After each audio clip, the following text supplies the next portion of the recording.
যাই কাজ করতে গেছেন তাতেই ফেলিওর। 9th হাউস থেকে আমরা আমাদের ভাগ্যকে বিচার করি। সূর্যোদয়ের 1 ঘন্টা 36 মিনিট আগের সময়টাকে বলা হয় ব্রহ্ম মুহূর্ত। পারলে একটা সুগন্ধি একটা ধূপ সামনে জ্বেলে দেবেন।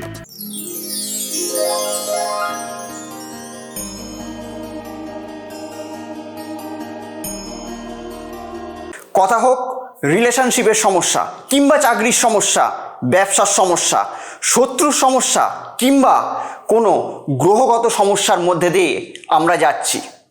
তো সমস্যা যেরকম একটা শব্দ, সমাধানও কিন্তু সেরকম একটা শব্দ। আপনাদের জন্মছকের সঠিক এবং সূক্ষ্ম বিচার করে আমি বের করব এমন এক উপায়, যে উপায় আপনার জীবনের মোড়কে পুরোপুরি ঘুরিয়ে দেবে।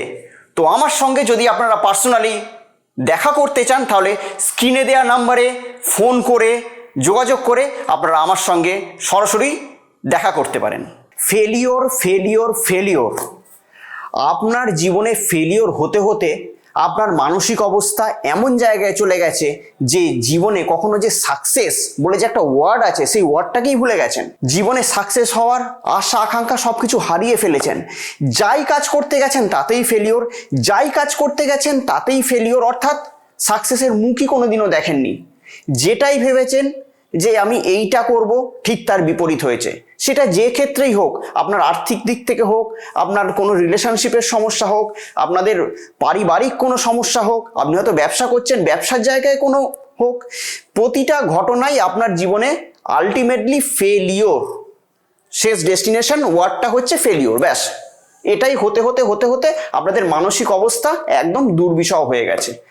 আজকে আমি আপনাদের এমন একটি ছোট্ট একটা টিপস বলবো, একটা অনুশীলন বলতে পারেন, একটা প্র্যাকটিস বলতে পারেন, এমন একটা দেবো যদি আপনারা আপনাদের লাইফে যদি করেন তাহলে আপনাদের এই ফেলিওর ওয়ার্ডটা পুরোপুরি সরে গিয়ে সাকসেসে পরিণত আপনারা নিজেরা করতে পারবেন। তার জন্য আপনাদের যেতে হবে না কোনো অ্যাস্ট্রোলজারের কাছে, যেতে হবে না কোনো তান্ত্রিকের কাছে, যেতে হবে না তারাপীঠে গিয়ে আপনাদের হোমযজ্ঞ করতে হবে, যেতে হবে না কোনো আপনাকে হাজার হাজার টাকা লাখ লাখ টাকা খরচা করে রত্ন ধারণ করতে হবে। শুধুমাত্র যে প্র্যাকটিসটা বলবো সেই প্র্যাকটিসটা, শুধু একটা মন্ত্র দেবো, সেই মন্ত্রের সঠিক জপ যদি আপনারা করতে পারেন তাহলে দেখবেন আপনারা নিজেদের ইচ্ছা শক্তির পরিবর্তন ঘটিয়ে কি করে নিজেদের জীবনে ফেলিওর ওয়ার্ডটাকে সরিয়ে দিয়ে সাকসেস ওয়ার্ডটা আপনারা নিজেরা নিজেদের জীবনে লিখে নিতে পারবেন।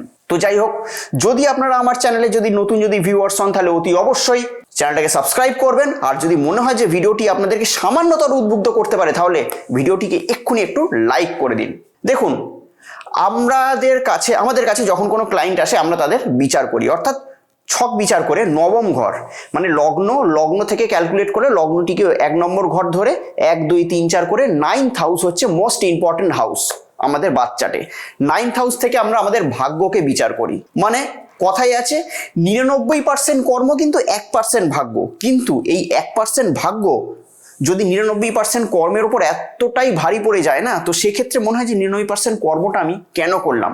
প্রচুর খাটলেন, খাটার পর যখন আপনাদের সফলতা এলো না বা যেটা অ্যাচিভ করার জন্য আপনি খাটছেন সেটা যখন এলো না, তখন কিন্তু আপনার মনে হয় যে এত আমি কাজ করলাম, এত খাটলাম, সেই ভাগ্য 1% ভাগ্য ফেলে দিল, 99% কর্মকে একদম ধরাশায়ী করে দিল। তো সেই জন্য আমাদের জন্মছকে যেটা 9th হাউস অর্থাৎ নবম ঘর, যেখান থেকে আমাদের ভাগ্য বিচার হয়, তো সেই নবম ঘরটা হচ্ছে খুবই গুরুত্বপূর্ণ একটি ভাব। নবম ভাবে যদি আপনাদের ধরে নিন মঙ্গল বসে যায় কিংবা রাহু বসে যায় কিংবা শনি বসে যায় কিংবা কেতু বসে যায়, এরকম কোনো নেগেটিভ প্ল্যানেট আপনাদের নবম ভাবে বসে যায় তাহলে যাই করতে যাবেন তাতেই আনসাকসেসফুল, অর্থাৎ সাকসেসফুল হবেন না। অসফলতা আপনার পিছু ছাড়বে না। যাই করতে যাবেন দিনের শেষে সেই একই জায়গায় 0 থেকে স্টার্ট করে আপনি গেছেন 99-এ, কিন্তু সেই 100টাকে অ্যাচিভ করতে পারলেন না। আবার আপনি সেই সাপ সিঁড়ির খেলার মতো আবার নেমে চলে এলেন সেই 0-তে।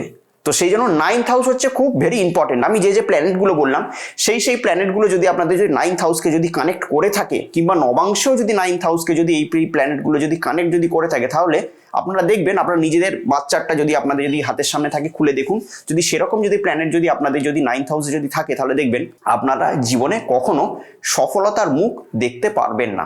অসফলতা আপনার জীবনের একটা বড় একটা অংশ হয়ে দাঁড়িয়ে থাকবে। তো সেক্ষেত্রে আমাদেরকে কি করতে হবে, ছোট্ট একটা প্র্যাকটিস বলবো, সেই প্র্যাকটিসটা করতে গেলে করলে আপনারা সেই অসফলতাকে সরিয়ে দিয়ে সফলতার মুখ আপনারা নিজেরা দেখতে পারবেন। কি করবেন, এটি শুরু করবেন যে কোনো শনিবার থেকে মন্ত্রটি আমার স্ক্রিনে যাচ্ছে, যদি পারেন সেই মন্ত্রটি স্ক্রিনশট তুলে রাখবেন, কিংবা যদি পারেন সেটিকে লিখে রাখবেন। 21 দিনের প্র্যাকটিস, কোনো শনিবার থেকে শুরু করবেন, শনিবার থেকে, এবং এইটি মন্ত্রের জপটা করতে হবে ব্রহ্ম মুহূর্তে, অর্থাৎ সূর্যোদয়ের 1 ঘন্টা 36 মিনিট আগের সময়টাকে বলা হয় ব্রহ্ম মুহূর্ত। সেই ব্রহ্ম মুহূর্তে 108 বার করে জপ করতে হবে এবং 21টা দিন এই প্র্যাকটিসটা করবেন, এই অনুশীলনটা করবেন। ঠিক আছে, করলেই আপনারা বুঝতে পারবেন যে আপনাদের জীবনে ডেভেলপমেন্ট কি হয়। মন্ত্রটা আমার স্ক্রিনে যাচ্ছে, আপনারা ভালো করে দেখুন, নোট করে রাখুন, এবং আমি মন্ত্রটা বলেও দিচ্ছি। ওম নমো ভবানী। আবার আমি মন্ত্রটা বলছি, ওম নমো ভবানী। এই মন্ত্রটাকে আপনারা কোনো শনিবার থেকে স্টার্ট করবেন। বসবেন কোন দিকে? ঈশান কোণ, অর্থাৎ উত্তর পূর্ব কোণ করে বসবেন। উত্তর পূর্ব কোণ করে একটা আসন নিয়ে বসবেন। পারলে একটা সুগন্ধি একটা ধূপ সামনে জ্বেলে দেবেন, জ্বেলে দিয়ে তাতে আপনাদের মনটা ভালো থাকবে।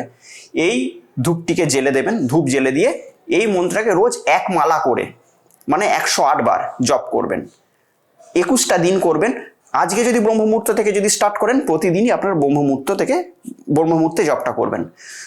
21 দিন কমপ্লিট হওয়ার পর আপনারা কেমন থাকছেন না থাকছেন আপনারা নিজেরা দেখবেন। আপনার জীবনে যাবতীয় বাধা বিপত্তি সবকিছু কেটে যাবে।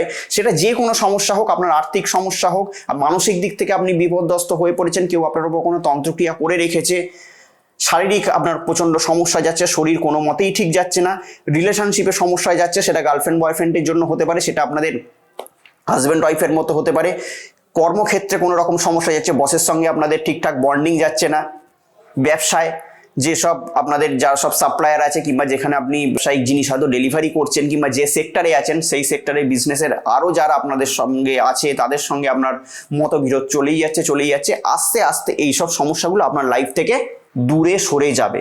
মানে আস্তে আস্তে আপনি এক পা করে সেই সফলতার যে টপমোস্ট লেভেলে পৌঁছে যেতে পারবেন। শুধুমাত্র এই প্র্যাকটিসটা করবেন, এই অনুশীলনটা করবেন 21টা দিন কমপ্লিট হয়ে যাওয়ার পর যদি মনে হয় যে না আমার আর একটু বেটারমেন্টের দরকার আছে, তাহলে 3 দিন আবার গ্যাপ দেবেন, 3 দিন আবার গ্যাপ দিয়ে আবার 21টা দিনের এই মন্ত্রটা জপ করবেন, প্রতিদিন 108 বার করে। যদি আপনারা নিচে বসে করেন তাহলে নিচে একটা আসন বিছিয়ে নিয়ে বসতে পারবেন, এবং যদি অনেকেরই হয়ে থাকে হয়তো পায়ের সমস্যার জন্য যদি আপনারা নিচে বসতে না পারেন, চেয়ারের ওপর একটা আসন পেতে বসবেন, আর পাটা যখন যেন মাটিতে না থাকে কোনো একটা কাপড় দিয়ে দেবেন। এরকম করে আপনারা করে দেখুন, অতি অবশ্যই আপনাদের জীবনে ফেলিওর শব্দটাকে বাদ দিয়ে সাকসেস শব্দটাকে আপনারা নিজেরা লিখতে পারবেন। এই টোটকাটি করে দেখবেন, অস্বাভাবিক পাওয়ারফুল একটি টোটকা আমি আপনাদের সঙ্গে সার করলাম। যদি মনে হয় যে আমার ভিডিওটি আপনাদেরকে উদ্বুদ্ধ করেছে, লাইক তো মনে হয় এতক্ষণ করেই দিয়েছেন, যদি সাবস্ক্রাইব যদি না করে থাকেন তাহলে এক্ষুনি আমার চ্যানেলটিকে সাবস্ক্রাইব করে দিন, কেননা এরকম মজাদার টিপস পাওয়ার জন্য তো আপনাদেরকে মানে থাকতে হবে আমার চ্যানেলের সঙ্গে। আমি তো সর্বদা থাকি, কিন্তু আপনাদেরও সেই হাতটা কিন্তু বাড়িয়ে দিতে হবে। আবার অন্য কোনো দিন হাজির হব এরকম কোনো মজাদার ভিডিও, কিংবা কোনো জ্যোতিষভিত্তিক আলোচনা, কিংবা কোনো ভ্যালুয়েবল টোটকা নিয়ে। তার জন্য অতি অবশ্যই ভালো থাকবেন, সুখে থাকবেন, এবং তার সঙ্গে সঙ্গে আশেপাশের প্রতিটা মানুষকে অতি অবশ্যই ভালো রাখবেন। নমস্কার।